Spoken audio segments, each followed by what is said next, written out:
New York is the city that never sleeps, and neither does Sal Licata. From Flushing in the Bronx to the Meadowlands in MSG, Sal sounds off on the biggest sports news of the day. Welcome to WFAN Daily with Sal Licata.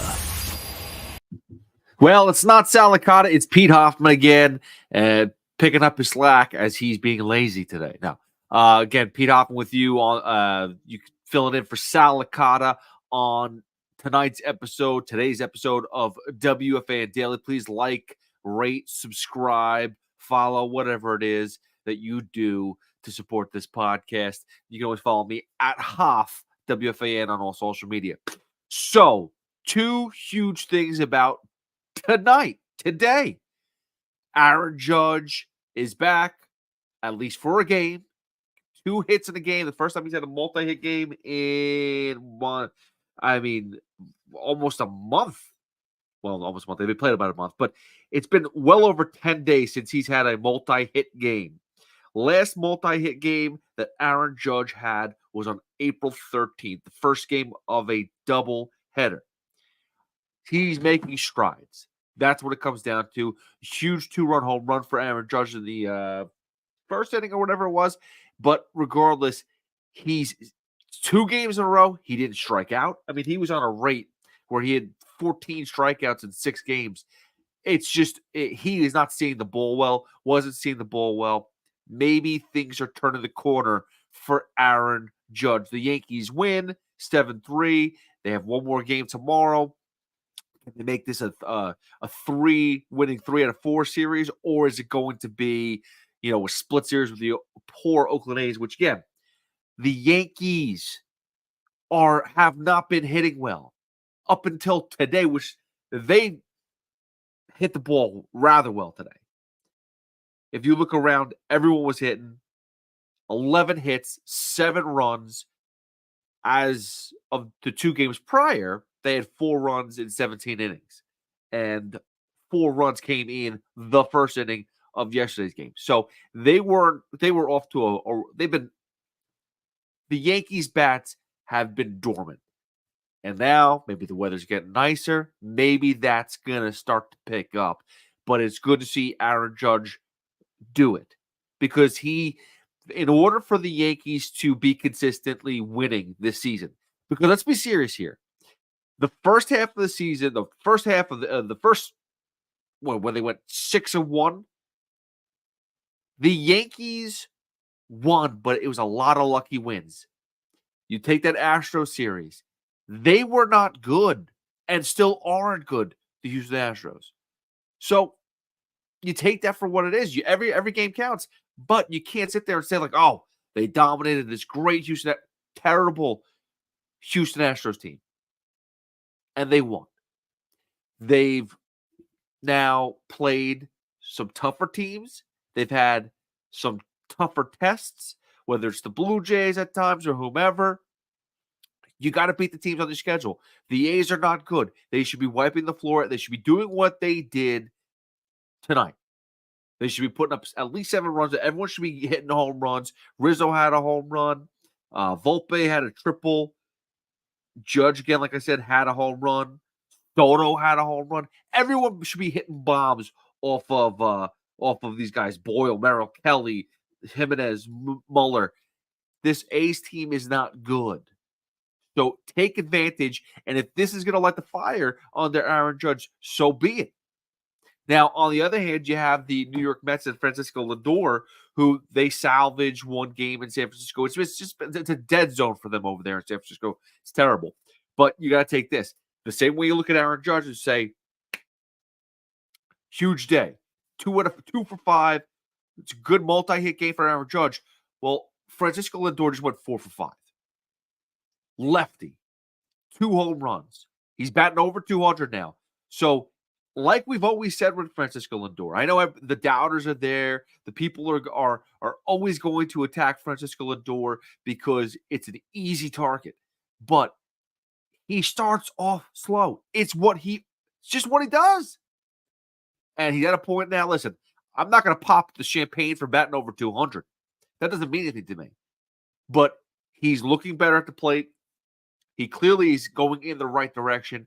And to have a 4 or 5 day, whether I understand it was supposed to be Blake Snell, didn't happen because he went to the IL, but you take it when you can. The same way that Aaron Judge is taking it versus a bad Oakland A's team, you take it off of a bullpen game. And that's what Francisco Lindor was able to do. Now, I'm going to compare these two all season long because Aaron Judge was a mess to start the season.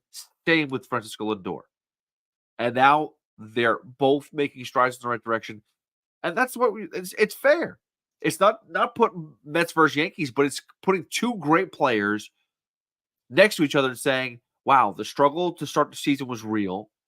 And let's see how is it going to be something that lags all season long? Is it going to be the detriment to their team? Again, you're talking about a Yankee team who now has 16 wins in the season. It's not an issue. It's not hurting their team. But it can if a couple of years ago, Aaron Judge was the offense for the New York Yankees. If he's not going to be the offense of the New York Yankees, then how are they going to win games? Right now, they're doing it with pitching. They're doing it with a couple of hitters in Anthony Volpe, in Juan Soto, and a couple others finding ways, unlucky ways to get, you take advantage when teams are playing sloppy defense. You take advantage of when teams are giving you base runners for base on balls. You take advantage of all that stuff. The Mets, they're coming back home 2 games over 500. That is a win. From where they were, being 0-5, to get to this point now, coming back home after a West Coast trip, hitting the Dodgers and hitting the Giants. Again, the Giants aren't great, but they always play the Mets well. But hitting the Dodgers, who are supposed to be this juggernaut of a team, and walking away 500 in that 6-game series, in those 6-game span, it's great. So take those two, Francisco Lindor, Aaron Judge, see their performances, see that they're making strides in the right direction. It is going to be a fun season. We will see if this lasts.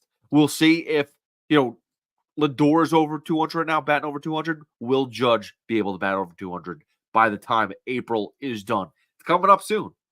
The end of the month is coming. And it's going to be a fun season.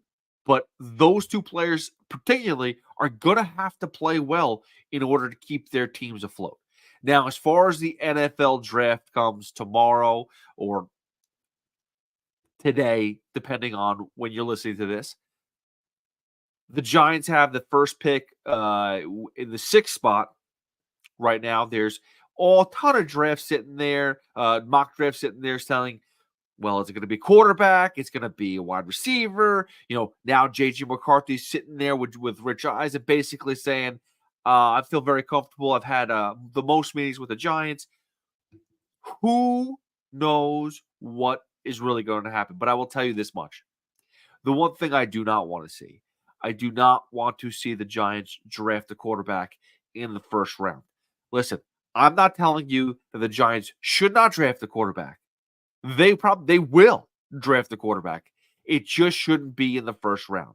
They should draft one of these other quarterbacks later on. That is what the Giants should do. You need to build more offensive weapons, and there are 3 wide receivers that are there for the taking at that 6th spot. I would love to get Marvin Harrison Jr. If you're telling me right now the Giants were able to trade up for a draft pick, I would trade up for Marvin Harrison Jr.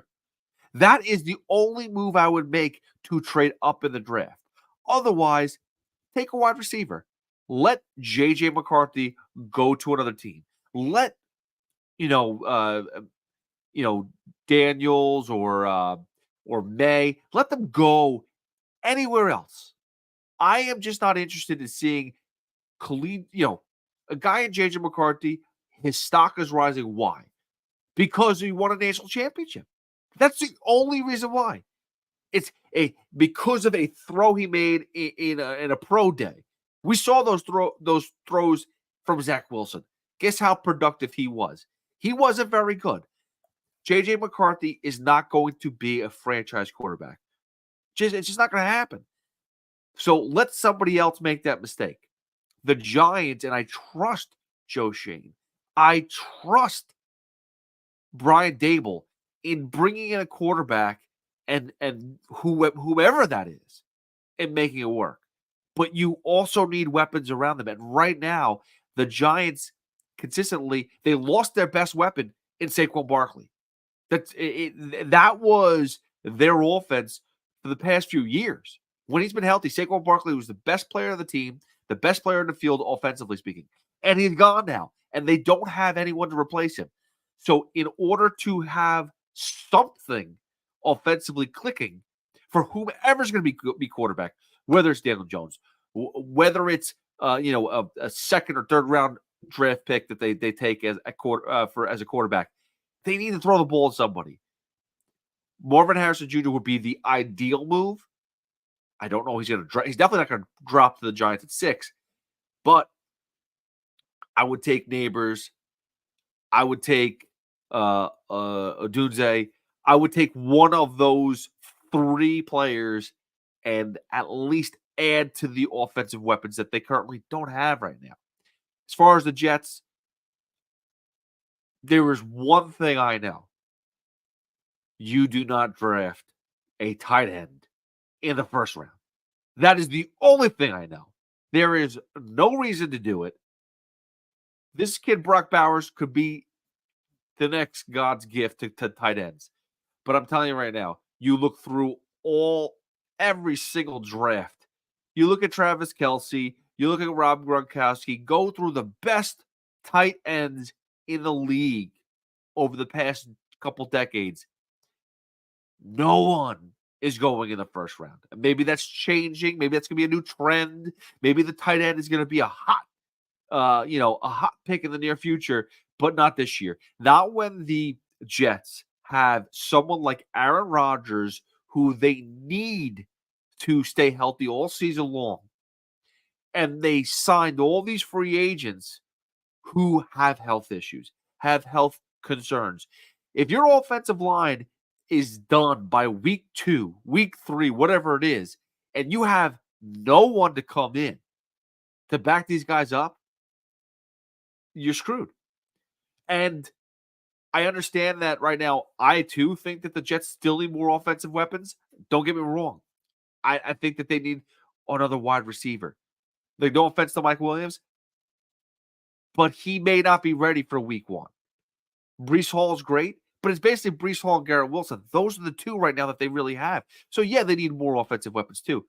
But the first thing is you need to be able to protect the quarterback. And if this team is supposed to be as good as they say they are, it all runs through Aaron Rodgers.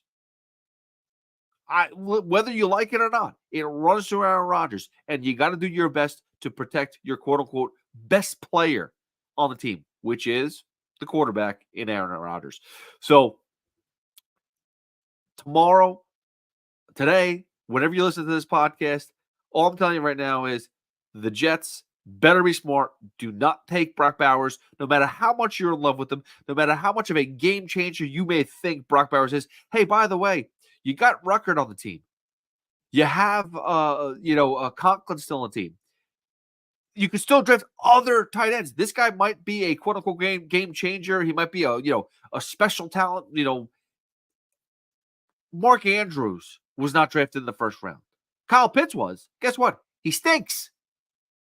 So we've heard these before. The mock drafts are all just smokescreens to either A, build up stock, draft capital, or build up for agents and coaches and smokescreens for whomever. It's all just decoys. It's all just garbage. It's all mess. Nobody knows anything. You really have no idea what it's going to be like when these kids step on an NFL field. That's really what it comes down to. But I hope the Jets are smart. Don't take Brock Bowers. I'd go for the smart play, offensive lineman, if not wide receiver. Giants, I hope they do the same thing. Wide receiver, you have some talented guys out there. Marvin Harrison Jr. is the only no-brainer in the draft, in my opinion. That's the guy that's going to have the best career out of everybody, in my opinion. Marvin Harrison Jr. needs to be drafted by somebody, by the Giants or Jets. That's the thing I would do to trade up, but I don't see that really happening. But that's the guy that I want.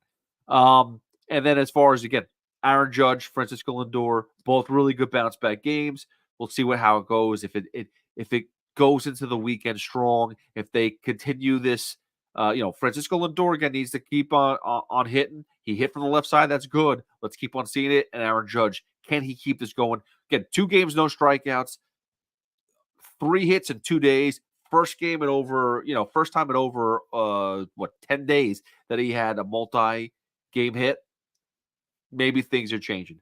Thanks again. It's Pete Hoffman filling in for Sal Licata. I appreciate you listening. Like, subscribe, follow, all that stuff.